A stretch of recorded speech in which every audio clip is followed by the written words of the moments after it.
Ikut meramaikan hype The Batman yang sedang tayang di bioskop sekarang, serta persiapan New DCEU yang sepertinya mulai bergerak sesuai dengan jalurnya, maka tidak ada salahnya kita menyaksikan kembali salah satu film stand-alone yang merupakan mahakarya yang sempat diperhitungkan di ajang Oscar. Jalan-jalan ke rumah Mas Katon, jangan lupa bawa Undertaker. Buat kalian yang belum menonton, ini dia Joker. Universe, here we go again. Welcome to Rewatch.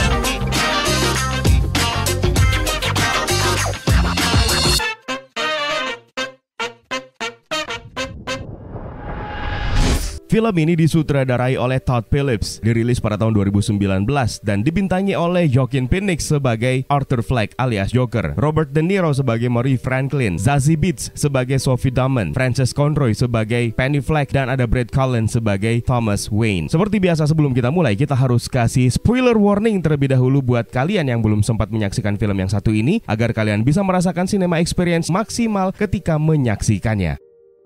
Berlatar waktu pada tahun 1981, Arthur Fleck, tokoh utama kita, berprofesi sebagai badut penghibur dan bercita-cita menjadi komika atau stand-up comedian. Dia tinggal bersama dengan ibunya, Penny Fleck, di Gotham City. Arthur bersama ibunya, seperti kebanyakan penduduk di kota Gotham dan Amerika, merupakan penggemar Marie Franklin Show, sebuah acara talk show larut malam yang dibawakan oleh Marie Franklin sendiri. Arthur sering berfantasi dirinya menghadiri talk show tersebut dan dengan hangat diundang oleh Marie Franklin untuk naik ke atas panggung sambil memuji dirinya. Gotham di sini digambarkan penuh dengan kejahatan, pengangguran, dan kumuh. Arthur sendiri menderita gangguan kesehatan yang menyebabkan dia sering tertawa di waktu yang salah, yang kita kenal dengan istilah kesehatannya tawa patologis. Untuk mengobati penyakitnya tersebut, dia rutin berkonsultasi pada layanan sosial. Pada saat sedang bekerja, sekelompok remaja berandalan mengganggu dan menyerang dirinya di sebuah gang. Mengetahui hal tersebut, temannya yang juga berprofesi sebagai badut penghibur yang bernama Randall diam-diam memberikan Arthur pistol yang bisa dia gunakan untuk membela dan melindungi dirinya jika kembali mendapatkan perundungan. Masalah lain membuatnya semakin rapuh ketika bosnya memberitahu bahwa signboard yang dihancurkan oleh berandalan yang mengganggunya harus diganti dan penggantinya itu berasal dari gajinya yang akan dipotong.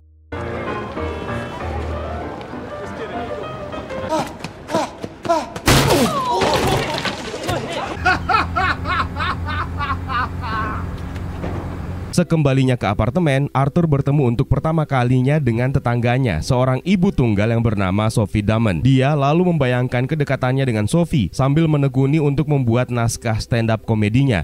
Ketika menghibur anak-anak di rumah sakit, tanpa sengaja pistolnya terjatuh dari saku. Tidak lama setelahnya, melalui sambungan telepon, Arthur dipecat setelah rekannya, Randall, berbohong kepada manajemen bahwa Arthur telah membeli pistol tersebut. Di kereta bawah tanah, masih dalam riasan badutnya dengan raut wajah yang sedih, Arthur diganggu oleh 3 orang yang sedang mabuk. Karena terpojok, disinilah untuk pertama kalinya dia membunuh dan menembak 2 di antara mereka untuk membela diri, dan kemudian mengejar 1 orang lagi di terminal dan mengeksekusinya hingga tewas. Disinilah dia akhirnya berfantasi melabrak semua ketakutannya hingga masuk tanpa izin ke rumah Sophie.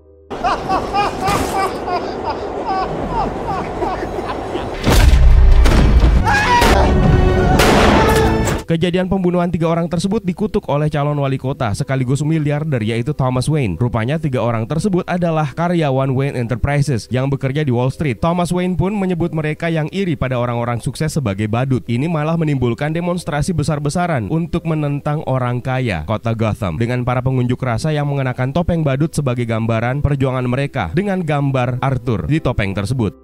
Pendanaan program layanan sosial pun akhirnya dihentikan, membuat persediaan obat Arthur malah semakin menipis, dan layanan konsultasinya akhirnya dihentikan. Di sebuah klub malam, Arthur akhirnya naik ke atas panggung untuk pertama kali sebagai komika, namun penyakitnya kembali kambuh hingga dia melihat Sophie ternyata ada di barisan penonton di bar tersebut sambil menontonnya dan merasa terhibur, dan Arthur pun membayangkan hubungan mereka semakin dekat. Please help me welcome Arthur Fleck, y'all. Kembali ke apartemen, Arthur menemukan ibunya sedang asik menonton Marie Franklin. Pada saat ibunya tertidur, Arthur malah mendapati surat yang ditulis oleh Penny Fleck untuk Thomas Wayne. Arthur akhirnya mengetahui dari surat tersebut bahwa dia adalah anak haram Thomas Wayne, dan akhirnya mencaci maki ibunya karena telah menyembunyikan kebenaran tentang dirinya bahwa Penny Fleck sebenarnya pernah bekerja di Wayne Manor. Arthur pun pergi ke Wayne Manor, di mana dia bertemu dengan putra Thomas, yaitu Bruce Wayne. Sayang, Alfred Pennyworth datang untuk segera mengusirnya setelah memberitahu kalau dia adalah anak Penny Fleck yang pernah bekerja di Wayne Manor tersebut. What's your name? I'm Bruce. Thomas Wayne is my father. Sekembalinya ke apartemen, Arthur menemukan petugas medis dan ambulans telah bersiap untuk membawa Penny Fleck yang ternyata menderita stroke dan segera dirawat di rumah sakit. Selama menunggui ibunya di rumah sakit, Arthur menerima kunjungan 2 detektif polisi kota Gotham yang berniat untuk menyelidiki keterlibatan Arthur dalam pembunuhan di kereta api. Di sini, Arthur lagi-lagi membayangkan dirinya ditemani oleh Sophie untuk menunggui ibunya. Melalui siaran TV, dia melihat video dirinya yang sedang melakukan stand-up komedi di klub yang ditampilkan di acara Franklin Show, di mana Mary ternyata di sana malah mempermalukannya di TV. Dan tentu saja ini membuat Arthur marah dan kecewa. I hate school. Di sebuah acara pemutaran Modern Times, Arthur menyelinap masuk di saat halaman luar terjadi unjuk rasa besar-besaran. Arthur akhirnya bertemu langsung dengan Thomas Wayne yang mengatakan kepadanya bahwa Penny Fleck itu ternyata tidak waras dan sedang berdelusi, serta Penny Fleck ternyata bukanlah ibu kandung Arthur. Merasa diejek dengan ketawa Arthur, Thomas Wayne akhirnya memukulnya. Lalu kembali ke apartemen, Arthur bersembunyi di dalam kulkas hingga kemudian menerima panggilan telepon dari manajemen Franklin Show yang mengundang dirinya untuk hadir di acara tersebut. I think you are.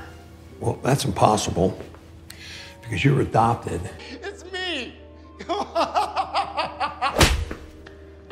Masih tidak terima dengan pernyataan Thomas Wayne, Arthur mendatangi rumah sakit Arkham dan mencuri berkas kasus Penny Fleck dari petugas yang diperankan oleh Brian Tyree Henry. Berhasil kabur membawa berkas tersebut, Arthur akhirnya menemukan fakta di file tersebut yang mengatakan bahwa Penny Fleck ternyata memang telah mengadopsi Arthur sejak bayi dan membiarkan pacarnya menyakiti mereka berdua. Serta inilah yang menjadi alasan penyakit yang diidap oleh Arthur selama ini. Namun Penny Fleck mengatakan bahwa Thomas Wayne telah menggunakan pengaruhnya untuk mengarang kisah adopsi tersebut dan memasukkannya ke rumah sakit jiwa untuk menutupi perselingkuhan mereka.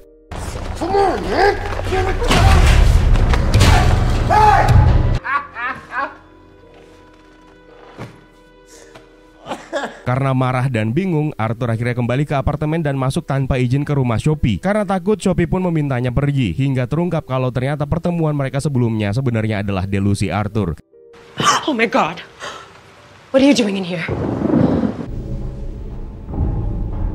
Keesokan harinya, Arthur akhirnya membunuh Penny Fleck di rumah sakit. Karena popularitasnya semakin meningkat secara tidak terduga akibat klip komedinya yang diputar di Franklin Show, Arthur yang sedang bersiap-siap menuju acara tersebut dikunjungi oleh Randall dan rekan mantan koleganya yaitu Gary yang berniat untuk menyampaikan belasungkawa atas kematian Penny Fleck. Karena masih menyimpan dendam atas pemecatannya dari pekerjaan setelah difitnah, Arthur akhirnya membunuh Randall, tapi membiarkan Gary pergi tanpa meninggalkan luka sedikit pun. Karena Gary sebenarnya selalu memperlakukan Arthur dengan baik semasa masih menjadi rekan kerjanya.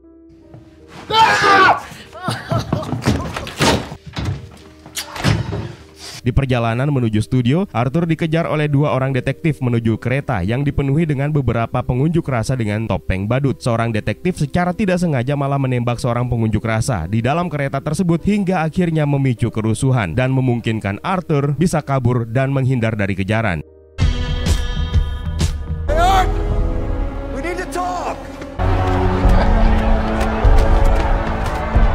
Setibanya di studio, sebelum pertunjukan ditayangkan, Arthur meminta agar Mary Franklin memperkenalkannya sebagai Joker, yang merupakan referensi dari ejekan Mary kepada dirinya sebelumnya. Arthur pun berjalan keluar dari tirai dengan ciri khas Mary sebagai host, lalu mulai menceritakan lelucon yang aneh dan tidak wajar, sambil mengakui pembunuhan di kereta api terhadap 3 orang karyawan Wayne Enterprises. Meskipun terkejut, Mary Franklin memutuskan untuk tetap melanjutkan acara, alih-alih memotongnya untuk commercial break dengan harapan bisa meningkatkan rating acaranya tersebut. Mary dan Arthur pun akhirnya saling terlibat adu mulut yang hebat hingga Arthur memutuskan untuk menembak Mary di bagian kepalanya sementara siaran langsung sedang ditayangkan di TV. Welcome, Joker.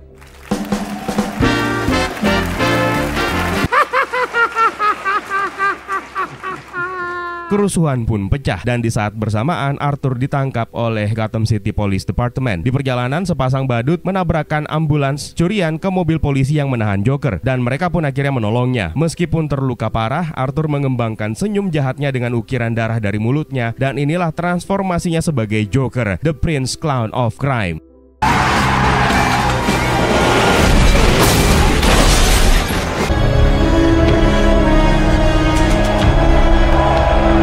Di tempat lain, pada saat selesai menonton film di bioskop, di tengah kekacauan, Thomas Wayne dan keluarganya malah tersudut oleh seorang perusuh di sebuah gang yang pada akhirnya membunuh Thomas Wayne dan istrinya Martha Wayne di depan mata Bruce Wayne yang masih kecil. Rupanya Arthur Fleck tetap ditangkap atas aksinya dan kini ditahan di Arkham Asylum. Di sana, Arthur menertawakan dirinya sendiri mengenai sebuah lelucon yang ada di dalam kepalanya sambil memberitahu psikiaternya yang penasaran mengenai lelucon tersebut bahwa dia nggak bakalan paham tentang lelucon itu. Arthur pun akhirnya kabur dari ruangan dengan meninggalkan jejak sepatunya yang dipenuhi darah. You want to tell it to me?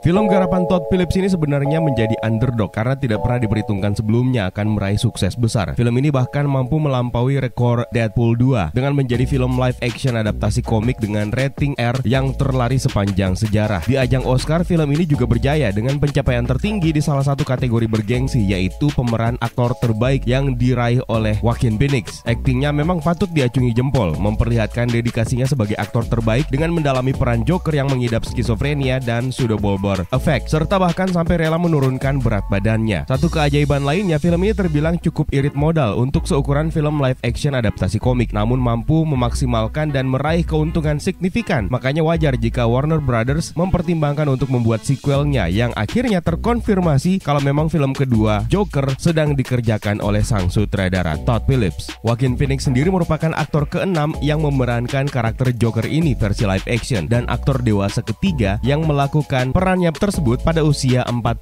tahun. Sama halnya dengan yang pernah dilakukan oleh Jared Leto. Sekarang waktunya kita tunjukkan detail-detail kecil dan Easter eggs yang ada dalam film ini. Kita mulai dari nama Arthur Fleck yang sebenarnya bukan merupakan adaptasi komik. Ini merupakan inkarnasi baru untuk karakter Joker yang direkayasa oleh Todd Phillips. Sang sutradara bahkan melanggar kebiasaan identitas Joker yang selalu diawali dengan huruf J, seperti Joe Chill atau Jack Napier, dan bahkan seperti Joker di versi live action series yang kita kenal sebagai Jeremiah Valeska. Joker sendiri pertama kali debut dalam komik Batman isu nomor 1 yang dirilis pada tahun 1940. Arthur Fleck juga menjadi Joker kedua yang menggantikan Joe Chill sebagai orang yang bertanggung jawab atas kematian Thomas dan Martha Wayne setelah Tim Burton melakukan hal yang sama dalam film Batman yang dirilis pada tahun 1989. Dalam film tersebut, Joker versi Jack Napier lah yang langsung membunuh pasangan suami istri tersebut yang ditemani oleh Joe Chill yang sebenarnya tidak mengharapkan Jack Napier untuk membunuh mereka. Sementara untuk Joker versi yang satu ini mengilhami beberapa orang untuk bertindak anarkis hingga menyebabkan salah satu badut menembak Thomas dan Martha Wayne sehingga membuat Arthur Fleck bertanggung jawab secara tidak langsung atas kematian mereka. Ada sebuah ending alternatif yang sebenarnya dirancang untuk film ini, di mana Arthur Fleck sendirilah yang akan membunuh seluruh anggota keluarga Wayne. Namun, draft ini akhirnya dibatalkan karena akan menyebabkan satu hal yang fatal, yang mana itu berarti di universe ini Batman tidak akan pernah ada. Joker versi ini juga merupakan salah satu dari 3 inkarnasi Joker yang latar belakangnya tidak melibatkan kejadian jatuhnya dia ke dalam tong bahan kimia yang secara permanen malah merusak wajahnya hingga menyerupai badut. 2 Joker lainnya adalah versi Christopher Nolan yang juga tidak menceritakan backstory yang sama, serta Joker versi Flashpoint. Beralih ke awal film, ketika Joker sedang merias wajahnya, terdapat sebuah referensi halus untuk Batman yang ditampilkan di refleksi cermin, di mana susunan tata ruangan membentuk sesuatu yang terlihat mirip seperti topeng Batman. Beralih ke psikiatris yang membantu Arthur Fleck atas gangguan psikologis yang dialami. Psikiatris ini bernama Deborah Kane. Ini adalah sebuah referensi untuk Bob Kane yang merupakan co-creator untuk karakter Batman dalam komik. Seperti yang kita tahu, backstory Joker sama sekali belum pernah dikonfirmasi mengenai kebenarannya. Bahkan sepertinya memang sengaja dibiarkan menjadi misteri. Namun, ada satu backstory yang paling terkenal yang bisa kita lihat dari komik karya Alan Moore yang berjudul The Killing Joke. Dalam komik tersebut, pria yang terungkap menjadi Joker awalnya adalah seorang insinyur yang berhenti dari pekerjaannya hanya untuk mengejar cita-citanya menjadi seorang komedian. Meskipun cita-citanya tersebut berakhir gagal. Akhirnya, dia setuju untuk membantu sekelompok penjahat mencuri dari pabrik kimia tempat dia bekerja. Namun, aksi perampokan tersebut akhirnya diinterupsi oleh Batman dan Joker pun akhirnya terjatuh ke dalam tong bahan kimia, lalu berubah menjadi Joker. Banyak yang menganggap kalau kisah ini menjadi backstory yang paling melekat untuk karakter Joker. Nah, berkaitan dengan backstory tersebut, dalam film ini Todd Phillips sepertinya menjadikannya sebuah inspirasi, di mana Joker dalam film ini terungkap sebagai seorang komedian yang gagal yang bernama Arthur Fleck. Todd Phillips malah tidak hanya menjadikan The Killing Joke sebagai inspirasinya, karena sangat jelas jelas kalau Todd Phillips mengkombinasikan ide-ide cerita dari The Killing Joke dan salah satu film dari Martin Scorsese, yang mana sebenarnya ini adalah sebuah keputusan yang ironis karena Martin Scorsese bukan penggemar film superhero. Nah, inspirasi yang paling jelas yang diambil oleh Todd Phillips adalah dari film The King of Comedy yang dirilis pada tahun 1983 karya Martin Scorsese, di mana dalam film tersebut Robert De Niro memerankan karakter Rupert Pupkin yang terobsesi dengan pembawa acara talk show yang bernama Jerry Langford dan berharap di suatu hari nanti bisa tampil langsung di siaran langsung TV nasional. Nah, plot cerita dari The King of Comedy inilah yang menginspirasi Todd Phillips untuk membuat film Joker ini. Joker live action pertama kali dimainkan oleh Cesar Romero. Dia adalah seorang aktor Amerika, penyanyi dan juga penari. Dia memainkan peran Joker selama 2 tahun. Nah, untuk sekedar diketahui, sebenarnya Arthur Fleck mengadopsi kostum yang pernah digunakan oleh Joker versi Cesar Romero dengan skema warna dan potongan jas yang memang merupakan penghormatan atau Easter eggs untuk Cesar Romero. Meskipun kedua Joker ini diceritakan sangat berbeda. Tidak hanya Cesar Romero, pada tahun 1989, Tim Burton berhasil membuat sebuah film Batman dengan menciptakan kembali The Dark Knight yang menjadi salah satu film terbaik juga untuk saat ini. Dalam film tersebut juga mengambilkan salah satu penggambaran paling ikonik untuk Joker yang diperankan oleh Jack Nicholson. Film ini juga menyertakan Easter eggs untuk Joker versi Jack Nicholson tersebut. Ada satu adegan di babak ketiga atau menjelang babak akhir ketika Arthur Fleck menunggu di ruang ganti sebelum tampil dalam pertunjukan Murray Franklin. Perhatikan baik-baik, di latar belakangnya di bagian dinding ada sebuah poster atau mungkin mural yang menunjukkan wajah Murray Franklin, namun dirancang dengan gaya yang sangat Joker yang menyeramkan, dengan rambutnya disisir ke belakang dengan seringai senyuman yang cukup mengerikan dan agak tidak wajar. Tentu saja meskipun itu adalah Murray Franklin yang diperankan oleh Robert De Niro, namun sepertinya memang sengaja dimirip-miripkan dengan penampilan Joker versi Jack Nicholson, terutama kalau kita lihat melalui refleksi cermin. Kalau berbicara mengenai Easter eggs mengenai Joker versi terdahulu, tentu saja tidak akan afdol ketika kita tidak menyebut versi Heath Ledger. Joker versi ini seringkali dianggap sebagai Joker versi terbaik yang ditampilkan oleh Christopher Nolan dalam film The Dark Knight. Tentu saja ada Easter eggs untuk Joker versi Heath Ledger ini. Dalam adegan di ending film ketika Joker menyeka pipinya dengan menggunakan darahnya membentuk senyuman yang lebar, sebenarnya itu merupakan anggukan untuk senyuman berdarah Joker versi Heath Ledger, di mana inkarnasinya digambarkan pipinya memiliki bekas luka sobek. Tidak hanya itu, di bagian belakang Arthur Fleck di sebuah signboard juga terdapat tulisan Ace in the Hole. Sebenarnya ini juga merupakan sebuah frasa yang diucapkan oleh Joker versi Heath Ledger dalam film The Dark Knight dalam pertarungan terakhirnya dengan Batman. You need an ace in the hole. Dan Easter eggs tentang Joker lainnya juga terdapat di petunjuk jalan ketika Arthur sedang menikmati makan malam bersama dengan Sophie. Padahal sebenarnya itu hanyalah sebuah delusi. Nah, di papan jalan tersebut bertuliskan Jerome Avenue, yang mana tentu saja ini merupakan Easter eggs atau referensi untuk Jerome Valeska yang diambil dari Gotham series. Dalam film ini, Arthur Fleck diceritakan juga sering mengunjungi sebuah distrik di kota Gotham yang mana kita bisa mengidentifikasinya melalui coretan yang terdapat di dinding, yaitu Amusement Mile. Ini merupakan Easter eggs yang penting mengacu kepada komik The Killing Joke, di mana Joker memilih sebuah taman hiburan sebagai tempat persembunyiannya yang disebut sebagai Amusement Mile. Maka kemungkinan itu adalah tempat yang sama seperti di komik, namun mungkin sudah ditutup. Beralih ke sebuah klub komedi yang bernama Pogos. Ini merupakan perusahaan yang sama sekali bukan bagian dari Batman Universe, tapi merujuk kepada John Wayne Gacy yang merupakan salah satu pembunuh berantai paling terkenal di Amerika. Dia adalah seorang badut yang menggunakan istilah Pogo sebagai namanya ketika beraksi. Pogo ini diketahui telah memperkosa, menyiksa dan bahkan membunuh setidaknya 33 remaja laki-laki antara tahun 1972 sampai 1978. Sementara acara live TV yang dibawakan oleh Murray Franklin, sekilas terdapat sebuah Easter eggs menarik yang mengarah kepada Batman di animated series, yaitu signboard yang menunjukkan tulisan Live with Murray Franklin yang sebenarnya menggunakan font yang sama seperti yang digunakan judul Batman di animated series.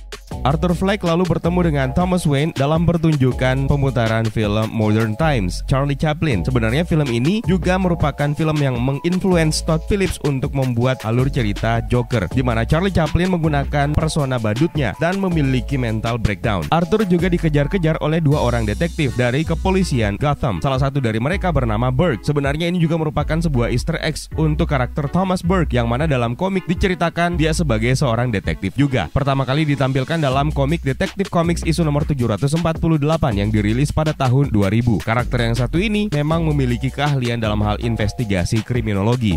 Pada saat Arthur Fleck mengunjungi Wayne Manor dan berharap bertemu dengan Thomas Wayne, dia malah bertemu dengan Bruce Wayne. Di sini Bruce Wayne sedang bermain di taman dan terlihat ada sebuah tiang yang dia gunakan untuk turun, merupakan Easter eggs untuk Batpool yang digunakan oleh Batman dan Robin dalam series TV Batman pada tahun 1960-an. Upaya Arthur Fleck untuk mengungkap sejarah keluarganya mau tidak mau membawa dia ke Arkham State Hospital. Dalam komik, Arkham ini adalah salah satu lokasi terpenting di Gotham karena di Arkham Asylum inilah Batman memenjarakan para villain yang dia taklukkan. Ketika Arthur menuju ke Arkham Asylum ini, dia naik ke sebuah eskalator dengan dinding lift memiliki coretan, termasuk sebuah coretan tanda tanya besar yang berwarna hijau. Ini tentu saja merupakan Easter eggs atau referensi ke salah satu karakter villain yang dihadapi oleh Batman dalam film garapan Matt Reeves terbaru yang sekarang sedang tayang di bioskop, yaitu The Riddler. Tentu saja karakter ini memang sangat akrab dengan warna hijau dan obsesinya dengan teka-teki. Setelah mengetahui riwayat keluarganya dan dirinya, dalam adegan flashback kita melihat seorang dokter yang sedang melayani Penny Fleck muda. Namanya adalah Dr. Benjamin Stoner. Karakter ini juga berasal dari komik yang merupakan seorang dokter yang juga memang bekerja di Arkham Asylum, yang pertama kali muncul dalam komik Dr. Fate isu nomor 1 yang dirilis pada bulan Juli tahun 1987. Ruang tunggu Arthur Fleck sebelum ikut bergabung dengan Mary Franklin dalam sesi acara siaran langsung teridentifikasi bernomor ruangan 404. Nah, nomor ini sebenarnya merupakan nomor untuk buku chapter pertama Batman Year One yang dirilis pada tahun 1986. Salah satu bintang tamu Mary Franklin dalam acara talk show-nya bernama Dr. Sally. Dalam komik The Dark Knight Returns, Joker juga diceritakan tampil dalam sebuah acara talk show TV dengan salah satu bintang tamunya adalah seorang dokter. Dan kemudian acara talk show tersebut berubah menjadi sebuah tragedi. Pasca terbunuhnya Mary Franklin secara live memicu chaos dan kerusuhan besar-besaran di kota Gotham dengan para perusuh menggunakan topeng badut. Tentu saja ini mengingatkan kita terhadap sebuah movement yang juga pernah ditampilkan dalam film live action adaptasi komik yaitu V for Vendetta, dan juga merupakan sebuah referensi halus untuk Batman Beyond, di mana dalam cerita tersebut kita diperkenalkan dengan geng The Jokers. Di momen ini pula lah akhirnya Thomas Wayne dan Martha Wayne dibunuh oleh salah seorang perusuh yang bertopeng badut. Masih sama seperti kisah-kisah sebelumnya, keluarga Wayne pada saat ini meninggalkan bioskop yang menayangkan 3 film yang semuanya dirilis pada tahun 1981, yaitu film Blowout, Zorro the Gay Blade, dan Excalibur. Excalibur sendiri merupakan referensi penting yang juga kembali dihadirkan sebagai Easter eggs dalam film Batman v Superman, Dawn of Justice. Sementara Zorro the Gay Blade juga merupakan film dalam dunia nyata yang dianggap sebagai sequel untuk film The Mark of Zorro yang dirilis pada tahun 1940, yang mana justru film inilah yang ditonton oleh keluarga Wayne dalam komik. Detail terakhir yang mungkin luput dari perhatian kalian adalah munculnya 2 ekor tikus besar yang melintas di belakang Bruce Wayne kecil ketika kedua orang tuanya dibunuh, yang mana ini bisa saja menjadi sebuah Easter eggs untuk salah satu karakter villain dalam komik yaitu Ratcatcher yang juga sudah sempat diadaptasi oleh James Gunn dalam film The Suicide Squad, dan juga bisa menjadi pertanda bahwa kota Gotham dipenuhi oleh tikus-tikus berdasi yang membuat kota ini memang adalah salah satu kota terkorup yang pernah ada meskipun dalam dunia fiksi. Sepertinya film ini memang sengaja dibuat ambigu dan multitafsir di akhir film, dengan kesimpulan ada di otak kita masing-masing, sama misteriusnya seperti Joker itu sendiri. Salah satu contoh adalah detail kecil, yaitu waktu atau jam ketika Joker berkonsultasi dengan psikiaternya selalu menunjukkan waktu yang sama. Ini menandakan bahwa keseluruhan film ini hanya diceritakan oleh Arthur, namun ada bagian yang merupakan delusi dari pikirannya saja yang juga diceritakan. Detail menarik lainnya adalah koneksi antara opening scene dan babak akhir film ini. Arthur selalu mengulang kalimat nasihat dari ibunya untuk selalu tersenyum. Di awal film memperlihatkan Arthur yang berusaha untuk tersenyum dengan menggunakan jarinya dan membawa kebahagiaan untuk orang lain. Ini juga yang berusaha dia wariskan kepada Bruce Wayne yang dia anggap sebagai adiknya, dan akhirnya dia mengukir senyum lebarnya dengan ukiran darah dari mulutnya sebagai penanda dia telah membaptis dirinya sebagai Joker, sosok yang akan membawa kebahagiaan bagi orang lain dan sepertinya akan menginspirasi lahirnya Joker yang lain yang akan menjadi villain Batman ketika dewasa nanti. Detail sinematografinya juga sangat bermakna, di mana di awal film kita diperlihatkan Arthur Fleck yang bersusah payah menaiki tangga dengan wajah murung dan cenderung lelah, hingga berakhir dengan transformasi dirinya menikmati hidup sebagai sosok yang baru yaitu Joker, dengan berjalan keluar dari apartemennya, menuruni tangga, dan kini tanpa ketakutan sedikit pun. Scene ketika Arthur menembak Mary Franklin pun juga dianggap sebagai plot twist halus, karena Todd Phillips berhasil melakukan setup dengan membuat penonton mengira Arthur akan bunuh diri di acara talk show tersebut. Ternyata berbalik, Arthur justru membunuh Mary Franklin. Nah, ada juga alasan kuat kenapa Arthur membunuh Mary, karena kekecewaan yang dia dapatkan bertubi-tubi dari orang yang dia anggap sebagai figur ayah. Yang pertama adalah Thomas Wayne, di mana dia kecewa atas penolakan terhadap dirinya, hingga Mary Franklin yang juga dia anggap sebagai figur ayah yang membuatnya selalu terobsesi terhadap dirinya, yang juga akhirnya membuatnya kecewa atas perundungan yang dia terima secara live TV, serta beberapa tindakan penolakan eksistensi dirinya yang dia terima dari lingkungan sekitarnya. Nah, itu dia detail-detail menarik yang bisa kita temukan dalam film Joker yang digarap oleh Todd Phillips yang dirilis pada tahun 2019. Kalau ada detail yang mungkin terlewatkan, jangan sungkan tambahkan di kolom komentar di bawah ya, Universe. Sebelumnya saya pengen mengajak kalian dulu untuk bergabung, menyisihkan sedikit pendapatan kalian untuk membantu teman-teman dan saudara-saudara kita yang sedang terkena musibah bencana alam dari berbagai tempat di seluruh tanah air melalui semangatbantu.com. Linknya saya sertakan di kolom deskripsi di bawah ya. Terima kasih buat kalian yang sudah menonton dan juga terima kasih buat kalian yang sudah bergabung di membership community. It's time for me to sign out. My name is Eka. Stay safe and until next time.